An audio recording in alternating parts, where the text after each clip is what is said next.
What if I told you you only need 3 things to start understanding the Quran and the journey of Quran journaling? Yes, you heard me right. आपको सिर्फ 3 चीज़ों की ज़रूरत होती है. The first is pen, a notebook or a diary, and the third is a resource and a translation. By the way, this is a free Quran. अगर आपके पास translation नहीं है, ये एक पॉकेट साइज़ कुरान आती है, फ्री होती है बिल्कुल. मैं लिंक है इसका, मैं प्रोवाइड कर दूँगी. वहाँ पे जाके आप रजिस्टर करिए. विद इन अ मंथ ये आपको रिसीव हो जाएगी. लेकिन don't wait for this Quran कि आपके पास कुरान आएगा तो तभी आप करेंगे. You can go online and search for the resources. कुरान.com करके एक वेबसाइट है, वहाँ पे आप जाके फ्री तफसीर और ट्रांसलेशन देख सकते हैं. Okay, let's move on. It's not that complicated कि आपको सर्टेन चीज़ें आपके पास होंगी जब भी आप कुरान जर्नलिंग स्टार्ट करेंगे.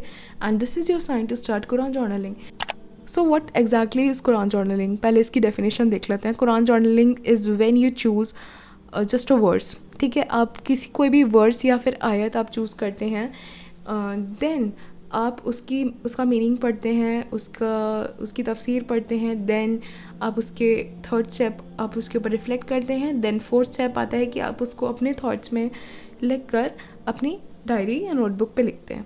Okay, that's it. It's about letting अल्लाह's वर्ड इनटू योर लाइफ, कि आप इन सब ये सारे स्टेप्स फॉलो करके उस आयत को अपनी लाइफ में किस तरह से अप्लाई करते हैं. So there was this time when I felt distant from the Quran. I would read it, recite it, but I didn't felt anything at all. And जब आपके आसपास के लोग बात कर रहे होते हैं कि the Quran gave me peace, मुझे कुरान पढ़ने के बाद बहुत सुकून मिलता है, but I honestly didn't get it.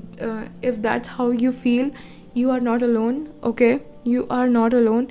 No one told me that I could slow down and just simply read the meaning. So let me show you the easiest way to do Quran journaling. Step by step.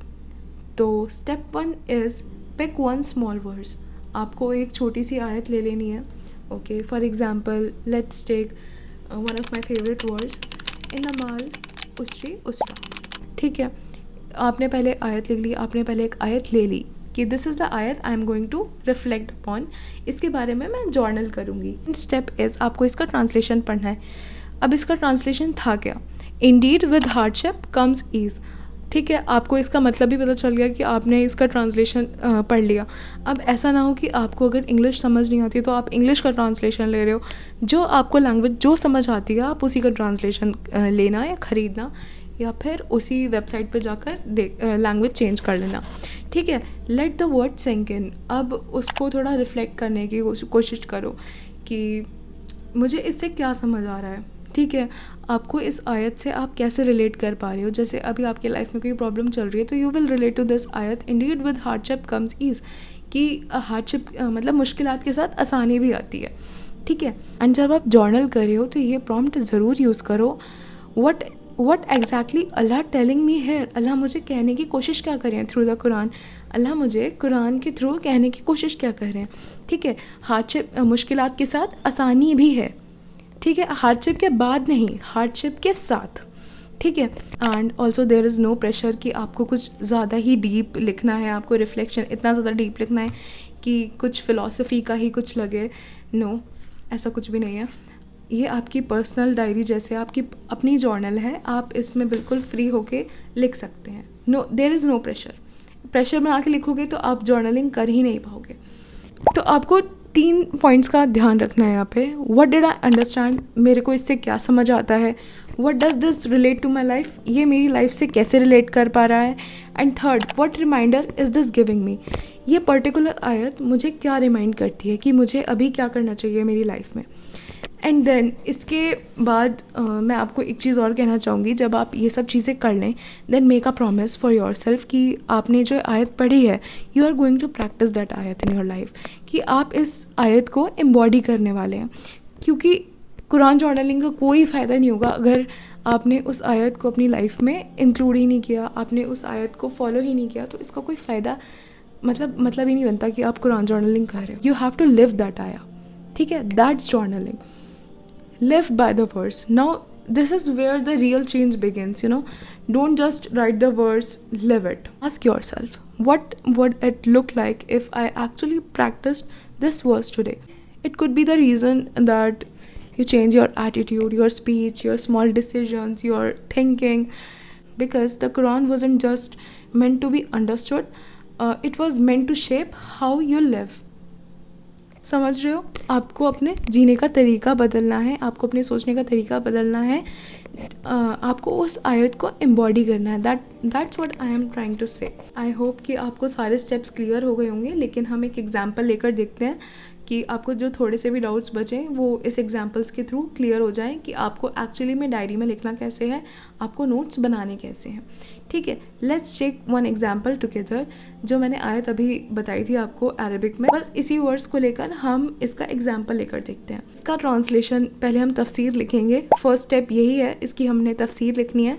Indeed with hardship comes ease. ठीक है, हर मुश्किलात के साथ आसानी है. What I understood, सबसे पहले मुझे क्या समझ आया. आपको जर्नलिंग लिखनी कैसे है. ठीक है, सबसे पहला पॉइंट आपको ये दिमाग में रखना है कि वट आई अंडरस्टूड, कि Allah is promising that with every difficulty there is relief, not after hardship but with it. अगर आपने एक छोटी सी आयत ली है तो आप इसको बहुत ज़्यादा डिटेल में पढ़ते हैं. ठीक है, अब यहाँ पे नोट करने वाली चीज़ ये है कि यहाँ पे लिखा है नॉट आफ्टर हार्डशिप. हार्डशिप के बाद आसानी नहीं है, हार्डशिप के साथ ही आसानी है. That means even inside my current struggle something good is already happening. Okay, and इसके बाद एक और पॉइंट हमने ये याद रखना है. You can take the screen shot. How it relates to me, ये मेरे साथ कैसे रिलेट करती है. एंड यहाँ पे आपको अपनी थोड़े पर्सनल रिफ्लेक्शंस लिखनी है. So I am writing here, lately I have been feeling overwhelmed with personal things I don't even talk about, but this ayat reminds me that ease isn't far. It might already be unfolding and I just haven't seen it yet. अब मैं आपको बोलूँगी करने को, it's optional लेकिन आप कर सकते हो. या अल्लाह, help me notice the ease you have placed within my trials. Strengthen me until I reach it. Last, not the least, how I can live it today. I will stop assuming my difficulty is a punishment. I will speak more gently to myself and remind my heart that ease is promised by Allah and He never breaks His promise. Okay? तो ये हो गई सारी reflections. मुझे आयत का मतलब भी समझ आ गया. मैंने अपनी सारी पर्सनल रिफ्लेक्शंस भी लिख दी. इम्पॉर्टेंटली मैं अपनी लाइफ में इसे कैसे एम्बॉडी कर सकती हूँ ये भी मैंने यहाँ पे लिख लिया है. So this is called journaling, जहाँ पे आप पूरा एनालिसिस करते हैं, आपको सेल्फ रिफ्लेक्शंस लिखते हैं.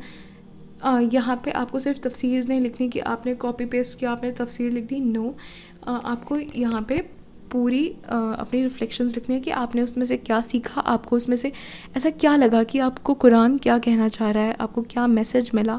Y Quran journaling is worth it.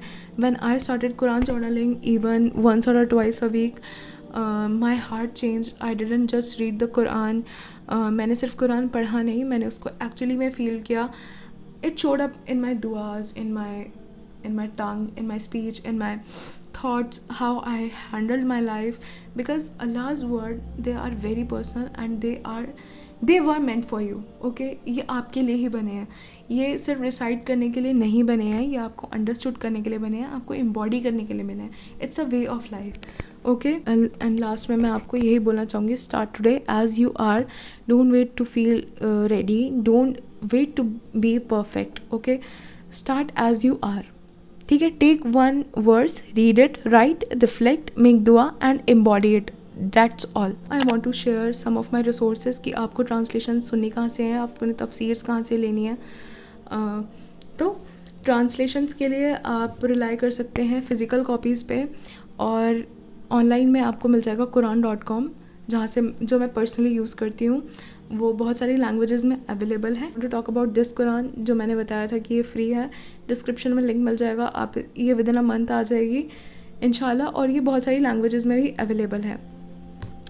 I personally use दूसरी कुरान, रोमन वाली, रोमन इंग्लिश और इंग्लिश वाली ट्रांसलेशन कुरान, और ये भी मैं यूज़ करती हूँ, नो डाउट. एंड ये वाली कुरान तो मैंने आपको बता दी थी, ये फ्री है, ये भी बहुत सारी लैंग्वेजेस में अवेलेबल है.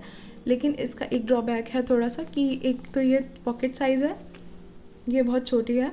ठीक है, और दूसरा ये इसका ड्रॉबैक है कि इसको मंथ लगता है आने में, और मे बी शायद मैंने 1-2 कंप्लेंट सुने कि ये पहुंचता भी नहीं है, बट मंगवा कर देख लो.